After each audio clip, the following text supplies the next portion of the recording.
память должна быть святой, и в этот день мы всегда должны чтить, передавать из поколения в поколение, чтобы об этом помнить. Мы помним. Скорбь длиной в 26 лет. Сегодня годовщина конфликта в пригородном районе.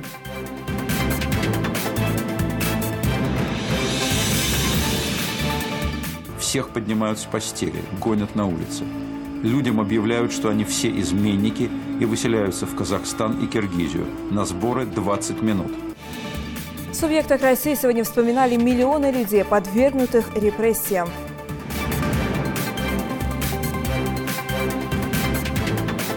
Вода теплая, в бассейне созданы все необходимые условия. Современная вентиляционная система, система очистки воды, раздевалки, душевые. Для студенток, мам и малышей новый плавательный бассейн в Магасе. В чем его особенность?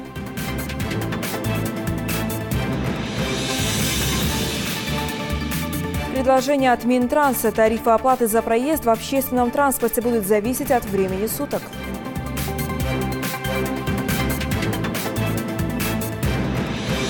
Мы рады, что у нас появился дополнительный рейс. Может быть, из Санкт-Петербурга потом запустят такой же рейс. Мы будем только приветствовать. Из Шереметьево в Магас и обратно новый авиарейс в расписании Ингушского аэропорта.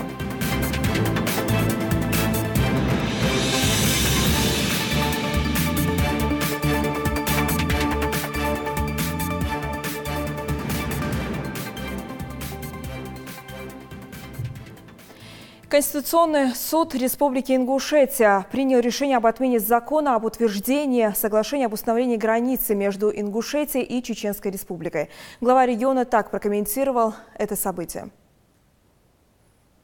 Цитата. «Необходимо понимать, что сегодняшнее решение не отменяет соглашение, оно вступило в законную силу. Во избежание разногласий, ненужных споров и пересудов как внутри нашей республики, так и с Чечней, договоры между нами, двумя субъектами страны, затрагивающие интересы обоих регионов, должны быть проверены только на соответствие Конституции России и исключительно Конституционным судом России. Соответствующий запрос о компетенции Конституционного суда Ингушетии будет направлен в ближайшее время в Конституционный суд Российской Федерации», прокомментировал Юнусбек Евкуров.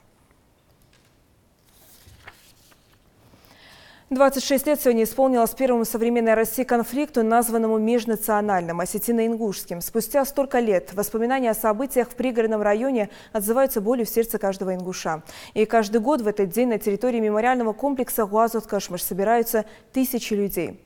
У каждого из них своя история, и рассказывают они ее детали не просто чтобы поделиться, а чтобы предостеречь новое поколение. Так получилось, что видевшие многое свидетели осени 92-го, как никто, ценят сегодняшнее спокойствие в регионе. Для них слово «мир» – это не просто набор букв, а целая жизнь, которой многие тогда лишились. Репортаж Светланы Томовой. Ханифа Буружева во время осетино-ингушского конфликта потеряла отца и 3 братьев. 4 человека из одной семьи. И это не считая двоюродных братьев и дядю. Женщина работает в комитете по без вести пропавшим, потому ей чаще остальных приходится сталкиваться с чужой болью от потери близкого человека. Сегодняшний день сплотил ингушский народ, потому как те страшные события нельзя никогда и никому забывать, говорит Ханифа. Конечно, хотелось бы пожелать, чтобы об этом дне помнили все ингуши, независимо от любой политической ситуации. Вот этого не должно касаться ничего. Вот эта память должна быть святой, и в этот день мы всегда должны чтить, передавать из поколения в поколение, чтобы об этом помнили. Не для того, чтобы сеять вражду между соседскими народами, а для того, чтобы никогда больше вот такие страшные дни не повторялись. 26 лет. Именно столько времени прошло со дня событий осени 92-го года.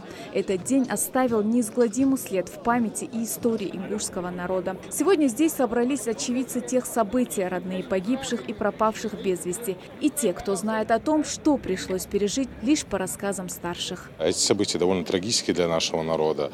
Они были самый такой тяжелый момент для становления нашей государственности. И, как мы все понимаем, это очень отразилось на нас.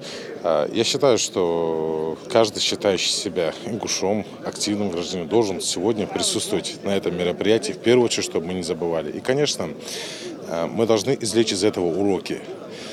извлечь из этого позитивные уроки, чтобы в следующем, будущем уже наше поколение не допускало таких ошибок, чтобы мы вышли из этого урока. На траурном митинге, посвященному событиям осени 92 года, присутствует и глава Ингушетии. Юнусбек Евкуров первым делом посетил кладбище, где прочитал дуа за погибших и пообщался с присутствующими. Глава республики отметил, что о случившемся 26 лет назад нужно помнить всем, и взрослым, и подрастающему поколению, для того, чтобы никогда больше не допускать повторения тех страшных ошибок.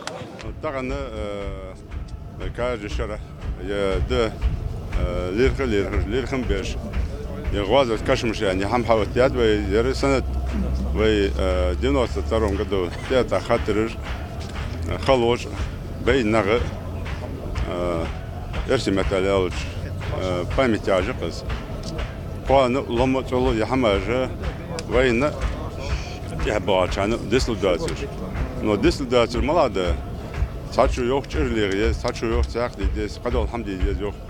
Дарик хождвен, но су хатче дислидатор сендес. Пани ломи халк бян, чухана 92 году войнеки, дикабияш халк бяна юрт хабита, кам халк дейта, табат, ажму нах войнеки хуббатш. Халк бян ярму зулмужди нахуббатш, ярму зулмужди нахуббатш. Саде. Шала дяхбаш, сябе лаваш сабе барт да долаш. Кала вы демалдез хам политическим путем вы решать должны. Мухаммад вы хадой ханялче эггер сага барыжи эггер хала точ кагинар бы мякер бы. Анту гоза бейнерж уже вен хохож да бека уже шей каш да ляца бакрж. И бейн да бейнер корч баш. Баки барыж замбирж калнагы. Тамасын хадис таган да я такам алды сагар бяж долждат. Фан ломи бек буасынарға тут зерге.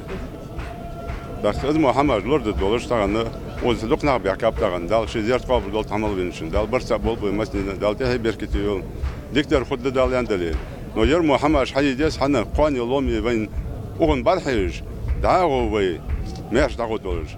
Вай тағаны дағы жыды треугольник, Аллахыс әрсе металі. Треугольник шыдағы вай таған. 44 год диван дагуалыш. 92 год диван дагуалыш. Ночишься границы диван дагуалыш. Далеком держи, дохл чат, дохл хайлыш.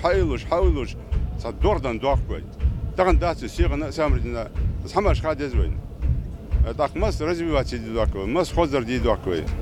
44 хан фуддывается. 92 год хан фуддывай. Хаят тади хамаш. И как парах да держите цанханы. Потом сюда через хамаш хохуш дал янда лаудовый. На этом мемориале, где все напоминает о событиях 26-летней давности, каждый памятник несет свой смысл и свою боль. Рядом с плитами, где высечен длинный ряд имен тех, кто без вести пропал той осенью, подолгу стоят их близкие. Этот список они знают наизусть, но пройти мимо него в такой день невозможно. Именно поэтому старейшины призывают жителей республики уберечь мир, в котором мы сегодня живем. Hagel zal wits kit zamsek. Zeg wanneer aan pijn dat zegel scheid in geruog. Kes ik geef hem galbits, lorwel wits. Wij vinden dit al zitahane. Wij mag bij lort bij nagel lort bij baatsen. Wij mag kadwal die. Wij mag ik haj. Ouder die haller die kal nage bier is de derde ook en alles dit. Je mag kiek bij megeert. Hatwal bij mag twaalf kan twaalf de. قمتغلت مخقبات سلتي تغلت بتشعلق خلط أولر من اللي يروح رسي يلي سلتي أقوات سهل بتشعلق خلط هذا أنت عن حقيقة تقولنا الله تجبر ستر نجبي لورد جلاتش شو ده بيت بقى روكا وديتل حاكم ديجاسك شينك به حاكم يشينك به بالله يشينك به شيء هم دالجش ويداخل وي مخبق وتعن دجو حق الله. Память о событиях 92 года объединяет всех ингушей. Кто-то сразу спешит к могилам близких, кто-то, встретив бывших соседей из пригородного района, вспоминает своих родственников и односельчан, пропавших без вести. Около 7 тысяч человек пришли сегодня, чтобы прочитать дуа за погибших и попросить Всевышнего Аллаха скорее найти без вести пропавших. 26 лет назад случилась эта трагедия. И сегодня здесь мероприятие, которое стало традиционным, оно такое объединяющее, поддерживающее. И мы показываем нашим подрастающему поколению пример. Потому что об этом нужно знать, об этом горе нужно знать. Нужно найти и виновных, нужно найти без вести пропавших. Нужно сделать так, чтобы такой трагедии и такой трагической страницы в истории нашего народа больше не случилось. Поэтому сюда приходят все, и молодые, и взрослые, и женщины, и дети, чтобы увидеть и поддержать тех, кто здесь находится, поддержать родственников, спросить друг у друга, как там налаживается жизнь в пригородном районе у граждан ингушской национальности, что делает власть в этом направлении, что делает федеральный центр в этом направлении. Есть у нас определенные уже и положительные сподвижки и положительная динамика в этом направлении. Поэтому это очень важное мероприятие. Глубокие морщины на многих лицах не признак старости, а отпечаток, который наложила на них судьба. Нет ни одного ингушского жителя пригородного района, который не пострадал бы во время тех трагических событий. Материальные потери мы уже пережили, но надежду найти пропавших не оставим никогда, говорят собравшиеся. 406 погибших по нашей информации и 192 без вести пропавших. 16 разрушенных сел у нас в пригородном районе. 16 разрушенных сел. Больше 4000 домов сожжено было в свое время. И где-то около 70 тысяч населения было. Вы сами видите, насколько она сплотила вокруг нас, сколько народу. Это говорит о том, что мы не забыли об этом. И это очень отрадно, что не забыли. Разделить боль утраты родственников, которые пропали во время событий осени 1992 года, приехали и гости из соседних республик. Они подчеркивают, что несмотря на это сложное испытание, которое выпало на долю ингушского народа, он стал только сильнее, и необходимо постараться, чтобы те события больше никогда не повторялись. 1992 года унесло жизни многих прекрасных сыновей Ингушетии. И сегодня очень отрадно, что в честь их памяти, в честь недобрых дней, которые настигли в те годы Ингушетии, мы сегодня вместе с вами отмечаем его как день скорби и час их вспоминаний.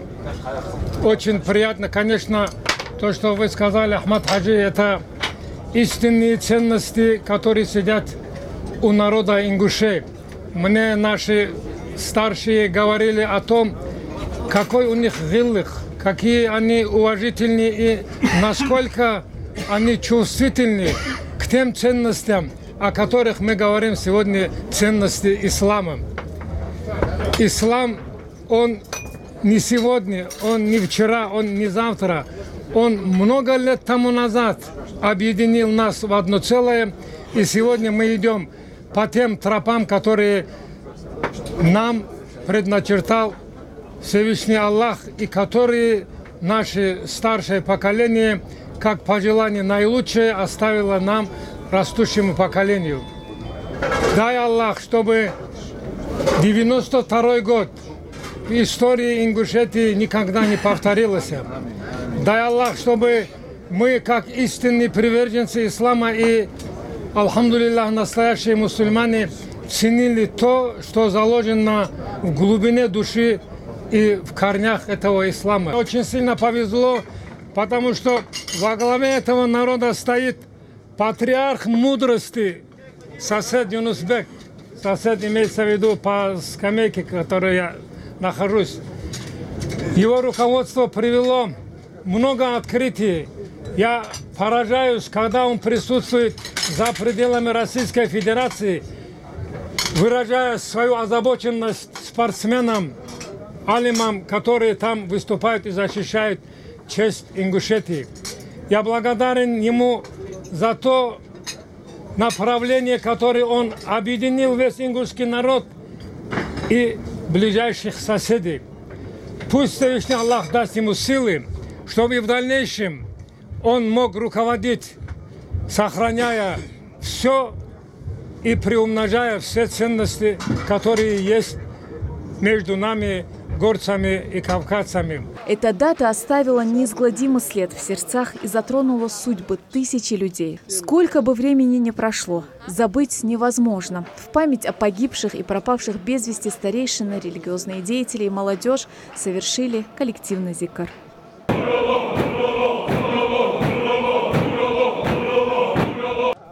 Светлана Томова, Адам Далаков. Новости 24.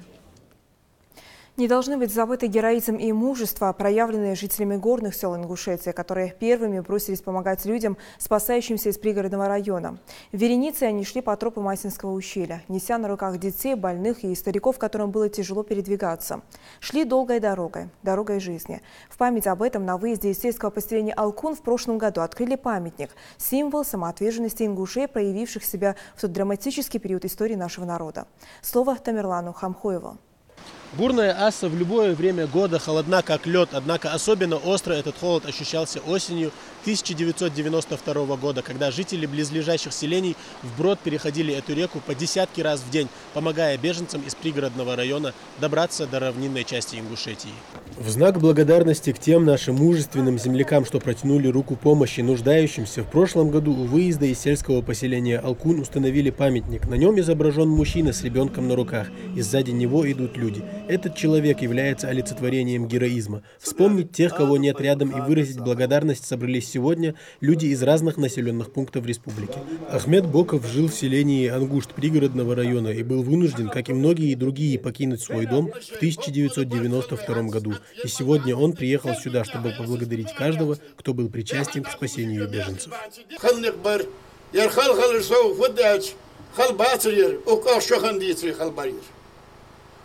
Yaşça kaçırılır, yaşça sıskırılır da içe. Çadın, kurban, mutban, yurgaban. Dalavati kugu şalban khubqa, hay kugu dayış kuju otbiyaj. Kugu dayış kuju isthabaqir uqal bağna. Lazırgan çıkıç. Eşeğin iştaka diye trit. Kallama adak gezir. Erbisyak gezir. Erbisyak gezir. Saza guatır. Onguştur erven. Ахмед Таршхоев – один из тех людей, кто самоотверженно раз за разом приходил на помощь беженцам из пригородного района. Женщины, старики и дети. Сегодня немало тех, кто хотел бы поблагодарить Ахмеда за все, что он и другие сделали для них. Пусть и ценой собственного здоровья, но Ахмед Таршхоев сегодня заслужил уважения тех, кто его знает.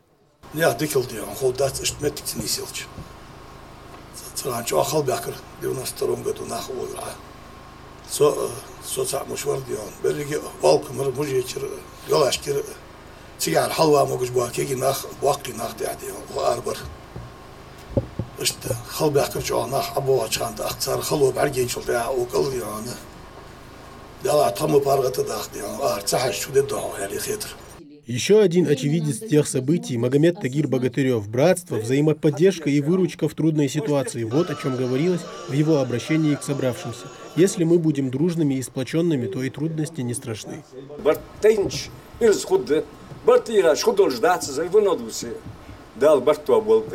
В числе тех, кто оказал помощь беженцам, и Иса Хакиев. Он был одним из первых, кто тогда, рискуя здоровьем, переходил Асу вброд, перенося на своей спине людей. Можно сделать что угодно, лишь бы никогда не допустить подобных событий.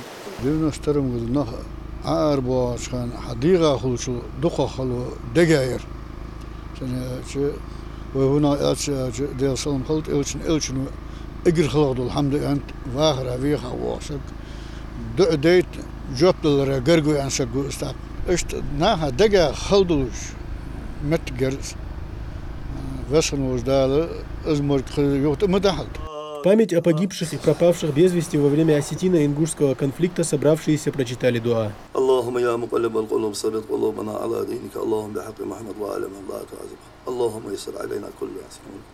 После официальной части мероприятия был прочитан маулид.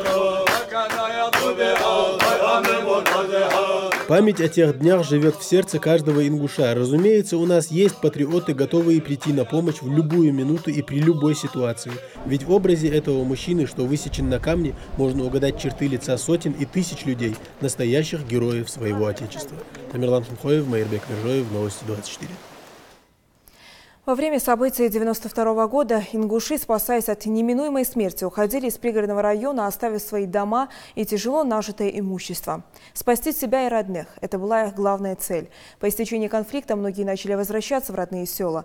Сегодня они счастливы, что живут на дорогой и родной их сердцу земле. Слово Индире Манкиевой. Заново возведен дом, потихоньку обустраивается и двор. Семья Индиевых из дачного начала возвращаться на родную землю в 1994 году. Первое, что обнаружили по прибытию, так это полностью разгромленные некогда такие родные стены. Даже от фундамента ничего не осталось. Но сегодня, спустя 26 лет, семья зажила в своем родном дворе новой жизнью. Индиевы пережили 92 год и собрали воедино всю разбросанную на тот момент семью, воссоздали уют. Но все это время живут в ожидании новостей о пропавшем старшем сыне. В 1994 году замек бани сайт цитешки. Да хачанца. Цубани чевяхат хвохсак. Вор баршера. Ятину дядалц. Цултех. Массагёле, есагёле. Егмер ятао. Трамогр де ханди ах коуто де ах десат то дедиш. Свейниш канки вор пробот бен. Хандахашкин нас сагёле. На первый взгляд кажется обычная счастливая семья, если бы не одно «но». Ровно 26 лет назад мать потеряла одного из своих сыновей. 28-летний на тот момент Багаудин Индиев только вернулся домой, отслужив в армии, устроился на государственную службу, высокий, статный, красивый. Строгим взглядом он смотрит сегодня на родных черно-белых фотографий. Ингушское воспитание и военная скромность бросаются в глаза сразу. Багаудин уже более 2 десятков лет считается без вести пропавшим, но сердце матери ждет и верит. Во время событий 92 года Багаудин Индиев, рискуя своей жизнью, сумел вывести из пригородного района десятки как живых, так и уже погибших людей и передать их родным. Вернулся в родное село в очередной раз, чтобы помочь остальным. Багаудина больше не видели.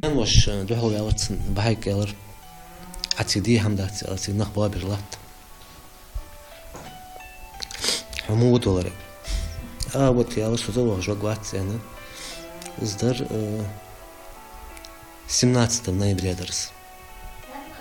19 ноября далец. Мариам Келигова также вспоминает, как люди уезжали из села, не успев даже взять свои вещи в домашних тапочках и легкой одежде. Помнит, куда поехали и кто их приютил. Имена тех, кто принял нас к себе до конца жизни, высечены на наших сердцах. Эта ситуация снова доказала, что ингуши никогда не оставят своих в беде, делится бабушка. Сегодня она в окружении своих внуков радуется жизни.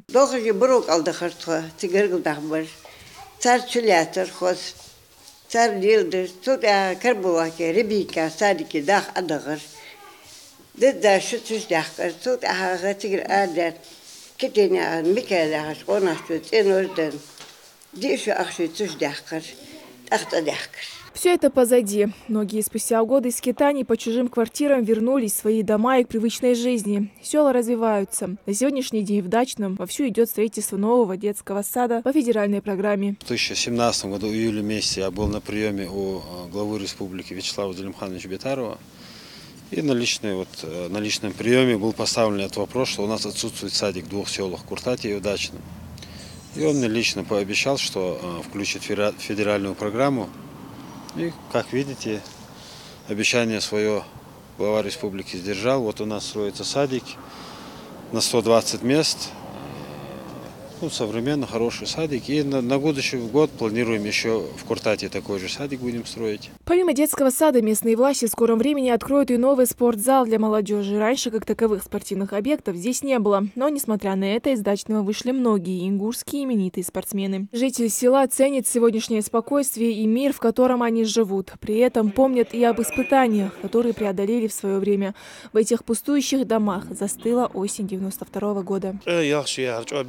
دخناغ نعبيان بين دخناغ حق بيان بين وحاخم بين تغن نسل مشتي أشتغل ناخ باخ إلي ناخ برتخل تحوخل اشتغل وزمتك تولج لات هذا يلدن تولج لات ترى محمد صوص لا إجر جوا وصخلا هذا المال هذا تأتبوه أجدخ بي تسارك على لورسون تأتبوه أجمع ما نخ شيء تخت أبول دياش لا شيء متك شحتوي يمتك جيه إها يمتك إحتو بين شخان يمتك ديك خزي وشخان بيحكش بينهم باتش إجر خلا وشخان وحلي حقائق هذا متك حد مثل أسبارتي سو حقيقة حنا شهريات أو حد مثل خزبتك. يختار ولق أجر ديزر داجر تيجر جو خلرها مسورج تيب جداهوس هذا اليوم تحن حقين نخسنا ديك مو أثش برجع سا أرتاب والش هم حقيقة ورسك سوق ثالث سويز ذري وقت هذا زانجور وقت جو ولق وتجشت حيين يشتير سودا هذه مسورج شو أشام بولش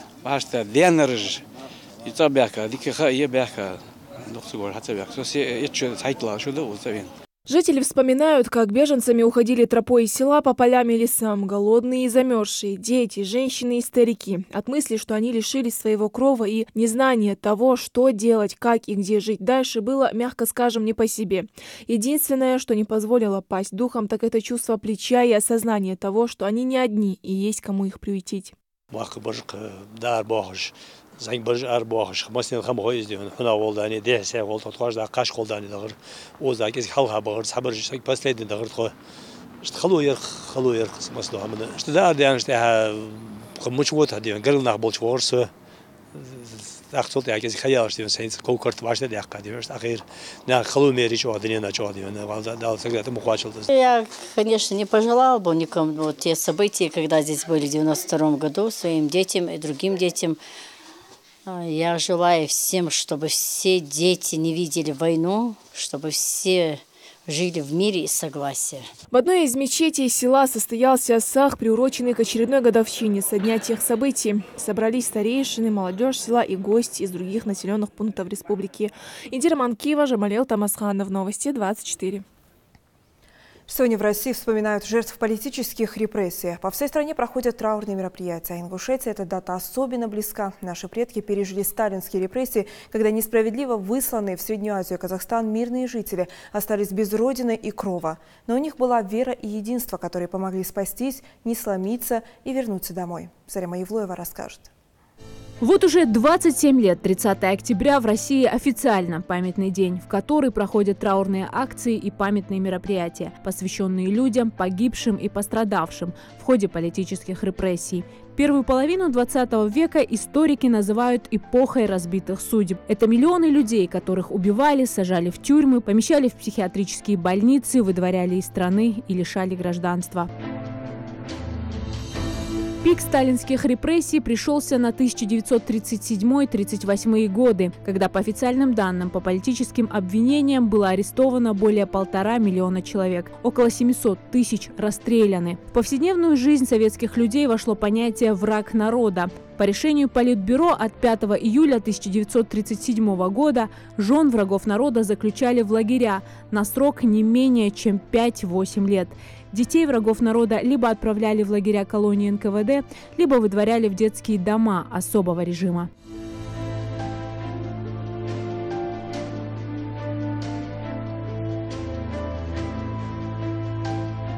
Также в сталинские годы 3,5 миллиона человек было репрессировано по национальному признаку, в том числе и ингушский народ. В 2 часа утра 23 февраля 1944 года началась самая известная операция «Чечевица» по этнической депортации ингушей и чеченцев.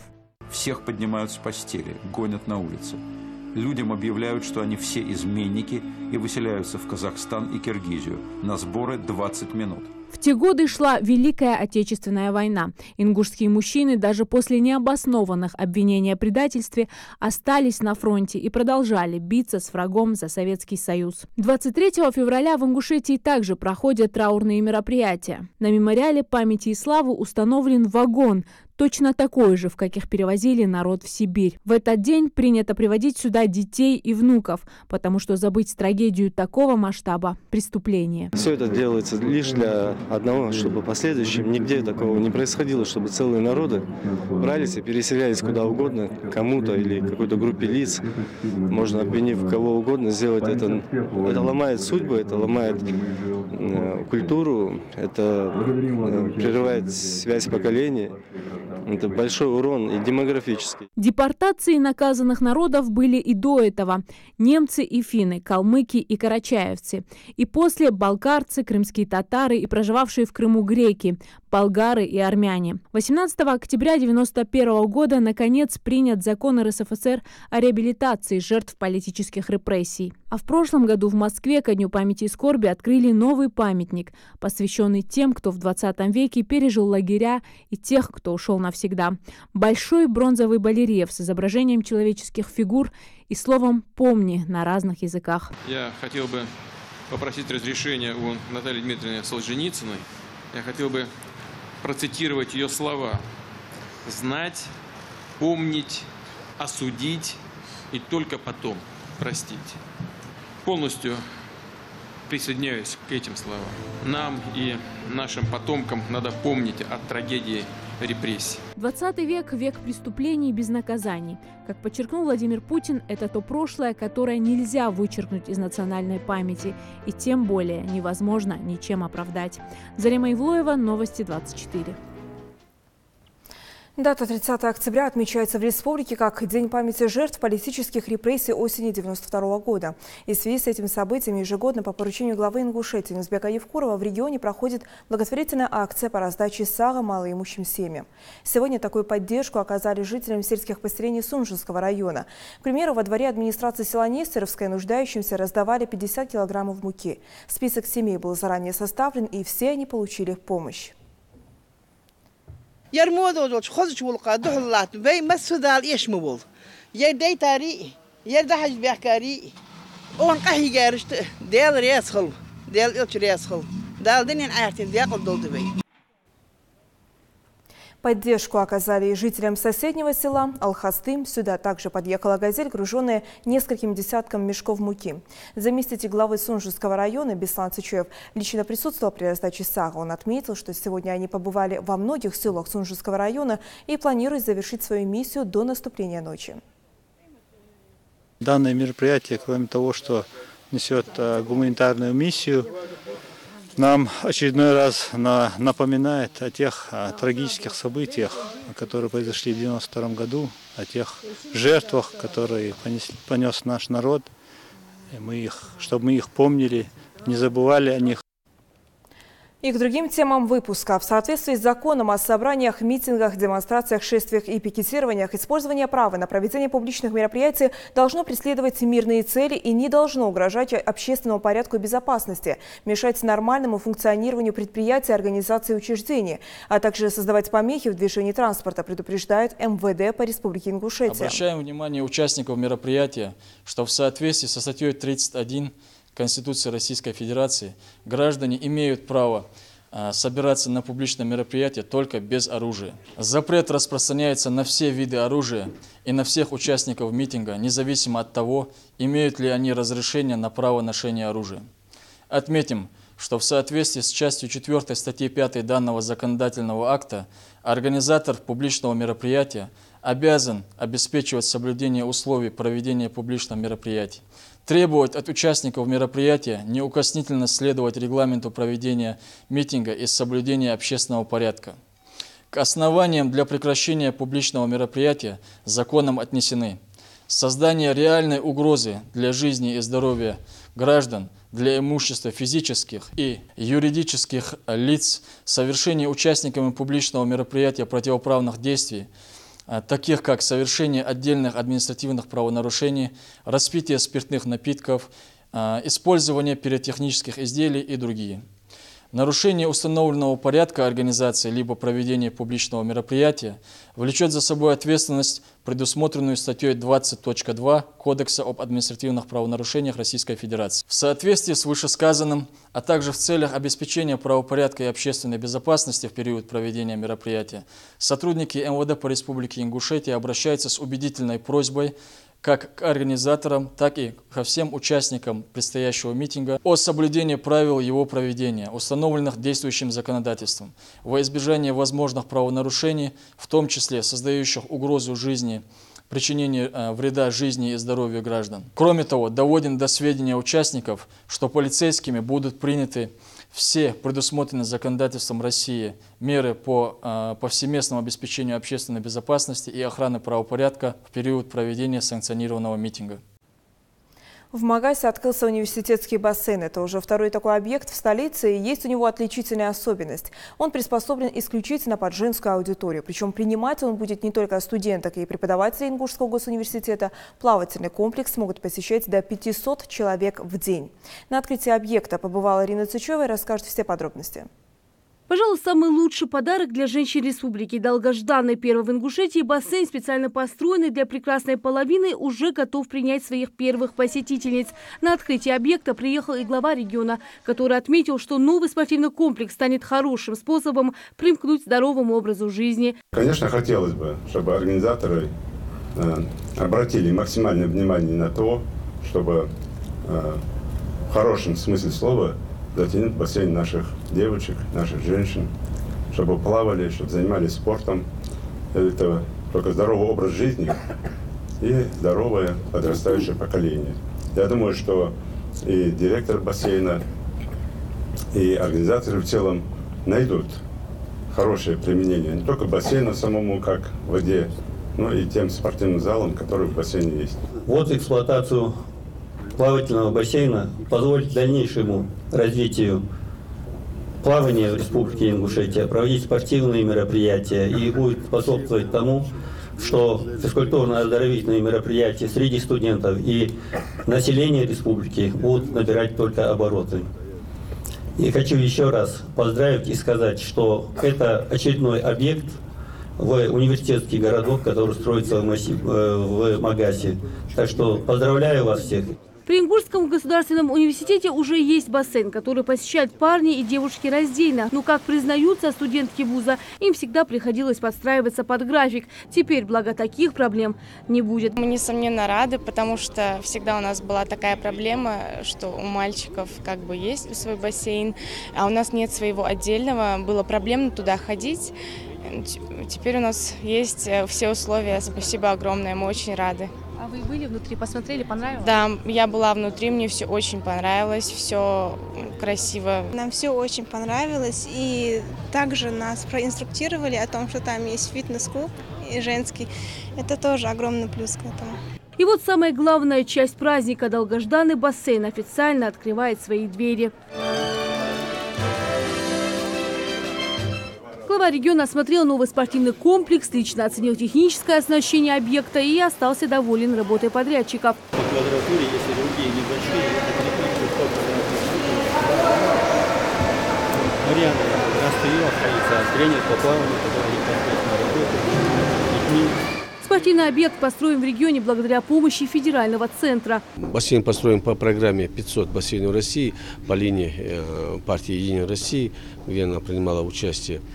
Он буквально начал строиться, мы начали в 2016 году, и в этом году мы буквально сегодня сдаем объект. У нас функционирует 4 секции: плавание, секция кикбоксинга, секция гимнастики и фитнес, и йога. Все 4 специалиста у нас квалифицированные, закончили, получили высшее образование и работают у нас уже довольно-таки давно. Раньше работали в старом бассейне, который у нас тоже работал, где ходили женщины. Один день женщины, один день мужчины. А уже так как у нас появился свой отдельный бассейн женский, инструктора перешли к нам, все инструктора женщины. В спортивном комплексе имеется массажный кабинет и тренажерный зал с квалифицированным фитнес-инструктором. Вода теплая, в бассейне созданы все необходимые условия. Современная вентиляционная система, система очистки воды, раздевалки, душевые. Ну а самое главное, здесь предусмотрены все меры безопасности. В бассейне работает и опытный инструктор по плаванию, который поможет укрепить здоровье. Плавание придает детям закалку, восстанавливает нервную систему, очень полезно. Полезно для осанки и для общего развития. Очень хорошо, чтобы девочки, дошкольницы, школьницы, студентки и все возрастные категории женщин посещали нас в бассейн. Мы с радостью их ждем. Но пока одни думают о водных процедурах, другие уже вовсю занимаются и даже успели научиться плавать. Очень нравится в бассейне, он делает лучше, для здоровья очень бывает хорошо. Покажи, что ты умеешь, покажи нам. Бассейн ждет своих посетительниц. Администрация спортивного комплекса напоминает, график работы с 9 утра до 6 вечера. Рина Сычоева, Майрбек Миржоев, Новости 24. Минтранс готов разрешить с регионом менять тарифы оплаты за проезд в общественном транспорте в зависимости от времени суток. Таким образом, ведомство предполагает сделать проезд в общественном транспорте дороже в часы пик и удешевить его в дневное время. Снижение цены за проезд в дневное время позволит пенсионерам, домохозяйкам и работникам с гибким графиком экономить, а городским властям решить проблему полупустого транспорта, курсирующего в промежутке от 12 до 16 часов. Кроме того, это поможет частично разгрузить его утром и вечером. Эксперты считают, что это станет финансовым облегчением для кошельков пенсионеров, которым после монетизации льгот приходится оплачивать самим свой проезд. 136 объектов построено в регионе по федеральной целевой программе «Социально-экономическое развитие Ингушетии». Только в одном городе Карабулак открылись сразу несколько крупных производственных площадок. Итог – это продукция высокого качества и новые рабочие места. Это в общем. А в частности, от одного только завода по производству алюминиевых радиаторов ожидается выручка в 5 миллиардов рублей. Это в перспективе. Планы руководства АТМ стахановские. О них и расскажет Индира Манкиева. Аналогов этого завода нет в СКФО. Здесь трудится около 100 рабочих. Предприятие построено при поддержке Фонда развития промышленности. С каждым днем производство набирает обороты. И все это благодаря современному итальянскому оборудованию и высококвалифицированному персоналу. Кстати, многие набрались опыта прямо на рабочем месте. И сегодня их мастерство не уступает дипломированным специалистам. Я работаю электриком на АТМ, занимаюсь обслуживанием машин, оборудование. Я заканчивал среднее профессиональное образование в нашей республике. Безусловно, рабочие места для республики. Люди вместе работать, много мест. Конечно, это, по моему мнению, хорошее. Я литейщик, занимаюсь изготовлением батарей, качественной батареи. Уже работаю год. Отопительные радиаторы на заводе АТМ производят по итальянской технологии. Ее преимуществом является легкость, небольшие размеры, высокое рабочее давление, которое достигает 105 градусов по Цельсию. Перед тем, как радиаторы отправятся на рынок, они проходят сразу 6 проверок. Мы находимся в покрасочном цеху. Здесь радиаторы проходят предварительную обработку. И сейчас, вот вы видите, опускаются они на форезную ванну, проходят грунтовку. После этого они просушиваются и дальше по конвейеру идут на покраску. Это покрытие не все производители используют. Это увеличивает срок службы радиаторов. Да, вот эти секции, трехсекционные радиаторы, это у нас спецзаказ, мы делаем индивидуально под заказчика своего. Мы делаем два вида, это алюминий и биметалл. Два разных радиатора. Биметальные радиаторы, они в основном используются для высокого давления, для многоэтажных зданий. Алюминиевые мы используем в быту, да, 1, 2, 3 этажа. Они выдерживают давление. Работа здесь налажена как единый механизм. От каждого рабочего зависит, насколько качественный продукт в итоге выйдет. 31 миллион секций радиаторов в год. Это примерно 24% от занимаемой сегодня европейскими производителями доли российского рынка. У завода в ближайшей перспективе есть все шансы выйти в лидеры в этой сфере.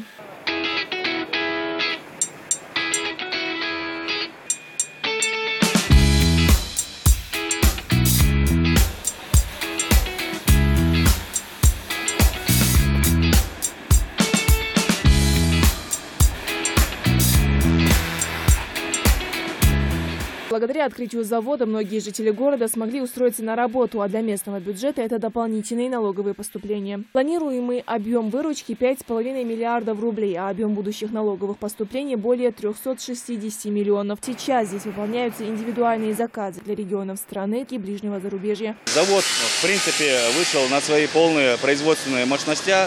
По производственным мощностям данный завод производит в год 3 миллиона 100 тысяч секций алюминиевых радиаторов отопления. И на сегодняшний день трудоустроено более 100 человек.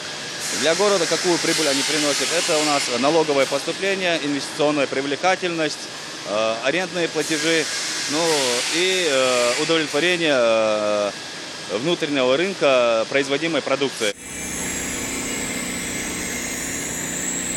Также в рамках ФЦП в Карабулаке открылась и картонажная фабрика. Производство позволяет изготовить упаковки из картона различных видов. Проект был необходим не только городу, но и всей республике. В Ингушетии много предприятий, которым необходимы упаковки. Тем более здесь приемлемая цена и качественная продукция. Мы сейчас собираемся для нашего сад-гиганта обеспечить гофротару для упаковки яблок. Продукцию картонажной фабрики планируют импортировать в СНГ и регионы России. Сырье поставляется из Пензы и соседней Кабардино-Балкарии. Основные заказчики – это предприятия Умка, Горяночка и Тула-Электросвязь. Со временем здесь запустят программу по сбору и переработке макулатуры, а также отходов и гофрокартона. Дира Манкива, Зрема Евлоева, Новости 24. В летном расписании авиакомпании «Аэрофлот» появился новый ежедневный рейс в Ингушетию. Перелеты осуществляются на комфортабельном самолете Airbus. Он свяжет воздушные гавани Магас и Шереметьево. Пассажиров, прилетевших из столицы, встретила Амина Бокова. 17:40 ровно по расписанию на посадочную полосу прибывает вернувшийся после первого полета из Шереметьево в аэропорт Магас Airbus A320. Турбины прекращают звук. К пассажирскому выходу подъезжает РАП. Несмотря на усталость, нагруженные сумками пассажиры с радостью делятся своими впечатлениями, ведь новый рейс удобен не только альтернативой в выборе аэропорта в Москве, но и самим временем вылета и посадки. Вторым рейсом я прилетел, я довольно счастлив. Время удобное. Аэропорт другой, кому-то удобно во Внуково, а кому-то удобно в Шереметьево. Поэтому разные аэропорта тоже удобно. Мы рады, что у нас появился дополнительный рейс. Может быть, из Санкт-Петербурга потом запустят такой же рейс. Мы будем только приветствовать. Чем больше будет самолетов летать, тем больше деловых людей будет приезжать, тем больше будет общения между народами, между городами. Очень удобное время и удобно, что в Шереметьево. Ближе там живу, в Шереметьево, поэтому. За свои 56 лет я такое чудо первый раз вижу. Это настолько приятно, вообще не рассказать, нигде никогда. Я по-моему, каждый день так летал бы. Новый ежедневный авиамаршрут был запущен 28 октября по инициативе аэропорта Магас и поддержке компании «Аэрофлот». На протяжении нескольких месяцев ингушские пассажиры заполняли анкеты и тесты, по результатам которых было решено создать первый вечерний рейс в Москву с множеством бонусов. Один из них – то, что в стоимость авиабилета входит норма перевоза бесплатного багажа до 23 килограмм. Сейчас руководство аэропорта Магас планирует расширять географию полетов, основываясь на предпочтениях жителей. Дополнительно любые предложения, которые будут поступать от авиакомпании, мы будем рассматривать. Предложения нам уже поступили с Аэрофлотом. Мы тоже планируем дальше расширение. На одном рейсе до Москвы мы не остановимся. Поэтому пока дело просто времени. Мы сейчас опять же ведем опрос населения. Более запрашиваемые города. Мы на эти города будем также выполнять рейсы. Авиакомпания ЮТР, которая у нас давно летает, тоже также задействована. Тоже интерес такой имеется. Авиакомпания «Победа» то же самое. Самолеты компании будут вылетать из московского аэропорта Шереметьево в 14:55, в обратном направлении из аэропорта Магас в 18:40. В зале ожидания сейчас готовится к отлету пассажира обратного рейса. Адам Кадзоев сегодня провожает сына в первую командировку. В Москве его ожидает пересадка на другой рейс, уже до Токио. Так что благодаря возможности вечернего вылета они смогли сэкономить средства, чтобы не оставаться сутки в столице. Очень даже довольны. Потому что два слова сказать, все они делают, все по закону, все в порядке. Мы рады, они довольны. А цены вас устраивают? Очень даже устраивают. Тем временем на взлетной полосе проходят последние приготовления самолета к очередному полету. Этим занимаются инженеры. Готовность к обратному вылету контролирует командир экипажа Сергей Долгий. Опытный пилот в авиации уже более 10 лет, а за его плечами 6000 часов полета. Так что за свою безопасность пассажиры могут не беспокоиться. В нашей компании одни из самых квалифицированных специалистов, поэтому обслуживание на должном уровне. Сам самолет один из самых надежных, защищенных в мире в летном плане. Да? То есть даже при большом желании что-то сделать не так тяжело. То есть он защищен максимально. При том, что летчики у нас очень квалифицированные, подготовленные. Аэробус 300-320, современный лайнер, один из самых современных, с передовыми системами. Вообще у нас все самолеты одни из самых новых в мире. Инженеры закончили осмотр самолета, экипаж начал посадку и уже через 40 минут отправится в путь. Второй рейс из Ингушетии в аэропорт Шереметьево. Амина Бокова, Асхаб Белакиев, Новости 24. Это были все новости к этому часу. До новых встреч в эфире национального телеканала.